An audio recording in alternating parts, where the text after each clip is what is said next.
And so, speaking of, you kind of mentioned this earlier a little bit when you didn't care for Beverly's ad, and then in Untucked, obviously, I think the moment between you and Beverly was very intense, and I think that was probably one of your only real dramas on the show because you didn't really ever have drama with that many people, or not that we saw, but that was the one moment that kind of was very intense. What did Yeah. that feel like in the moment? Incidents, but I Just stop, please stop telling me how to act, Hannah. I'm so sick of it. F off.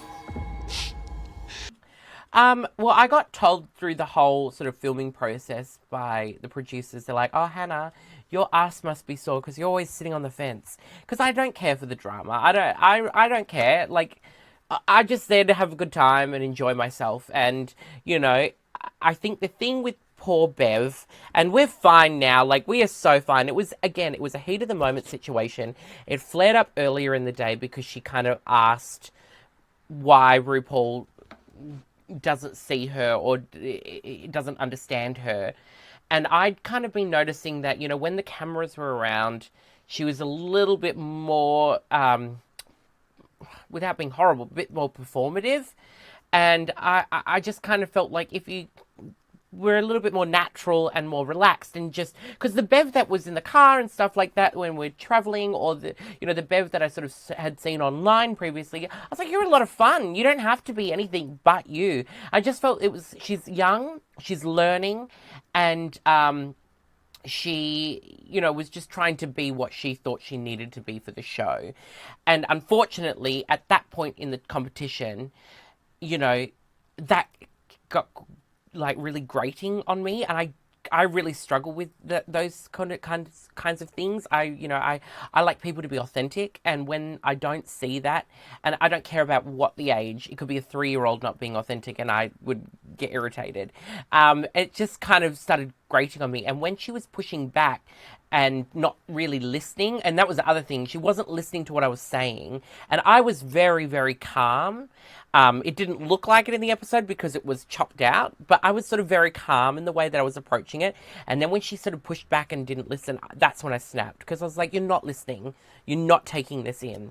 And so that was the initial fight. But then the one in Untucked, again, it was again a very calm thing. We were having a sort of civilized conversation. And then I kind of felt like at the same time, I'm like, I don't know if this is going to be here tomorrow. It's better to just get it out now. Be that to my detriment in that episode. I was like, I started the conversation and I opened the can of worms and it just got heated and I just started yelling. But then I felt bad, like, that I did that, and I think we all saw me trying to backpedal and, like, take my foot out of my mouth. But, I was just feeling how I was feeling, and I wanted the best for her. I think what didn't help me within the editing situation is that, like, they made me and Spanky look like polar opposites in the way that we dealt with things. But I'm very similar with the way, like, I come from a caring space. I come from a place of love, and, I just want the best for her. And yeah, sometimes that can come out a little bit forceful, but then to pair it with Spanky's kind of like calming sort of, Zen way of being, it just made me look like an absolute asshole, which is interesting, because it's not me, and I'm watching that was really hard, and I was really I was a bit angry that it kind of got edited like that, because, and I think we can all see if we watch the episode that when I screamed at Beverly when I'm on the couch, it was chopped.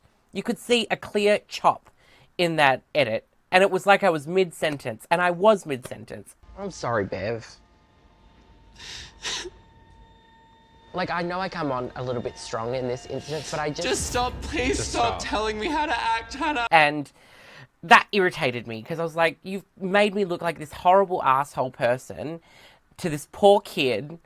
And just as I suspected, the fans were like, you're a bully, you're nasty, you're horrible. Like, how dare you yell at Beverly? And I'm like, A, we're on a TV show. B, you don't have to sit in the fucking room with her for the whole time and be frustrated.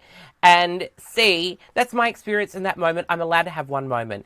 Oh, and sorry, I'm on a ramble, Matt, but the The other thing was, watching it back, my mum and I are very, very similar. We never really combust. I never have moments. I have to get pushed to a point like really, really far to explode. And I was pushed and I'd had enough. So to get to that point, I just need to get it out and then I'm fine.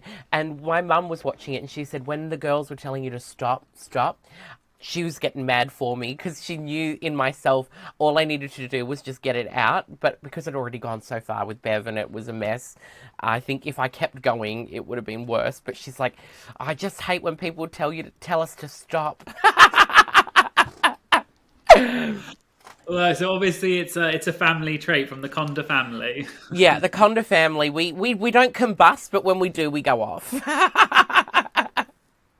I think that's the same for a lot of queens, to be honest. And I think, again, you got to remember, it's a TV show. It's highly edited, like you said. And I never judge a queen based on a TV show or an edit. So I always keep an open mind. And I watched it, and obviously it was uncomfortable. And obviously Beverly was very upset that week. And I thought, yeah, she's probably just in her feelings, and it wasn't the best time to bring it up. But we don't know the backstory about what happened earlier that day or whatever. Yeah. So, yeah, I guess in the moment, you could tell you felt bad and you were sort of like stopping and you were sort of, you could tell it was just, it wasn't meant, you weren't meaning to make her cry or anything. Yeah. So how is your relationship like with her now?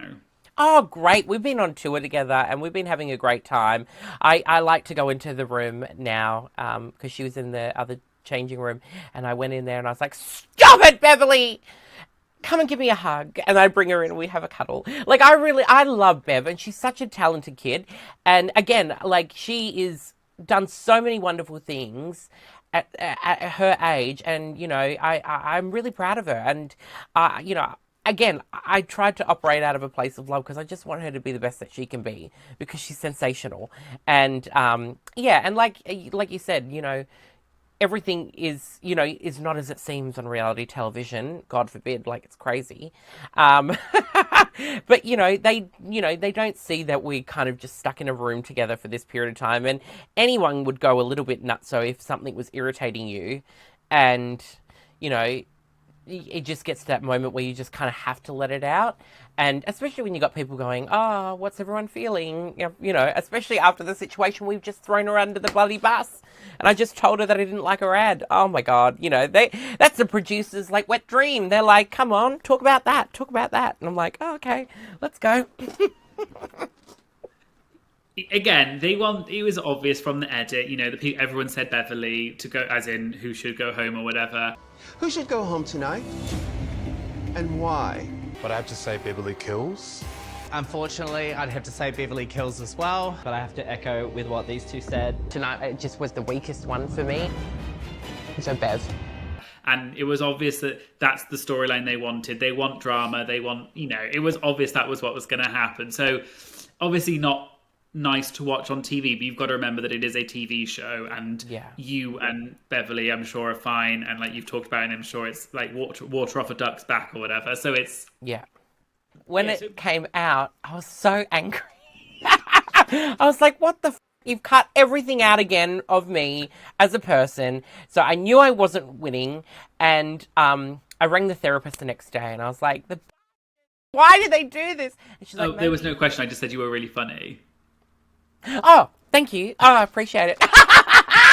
I was like, oh, what did Matt ask? But no, thank you for complimenting me. I appreciate it. It was one of the things I like to say that I think it's really funny. I think foreskin balloon farts are very funny, especially when you're in drag because you tuck so hard that, when you fart into your foreskin, it goes and it blows up.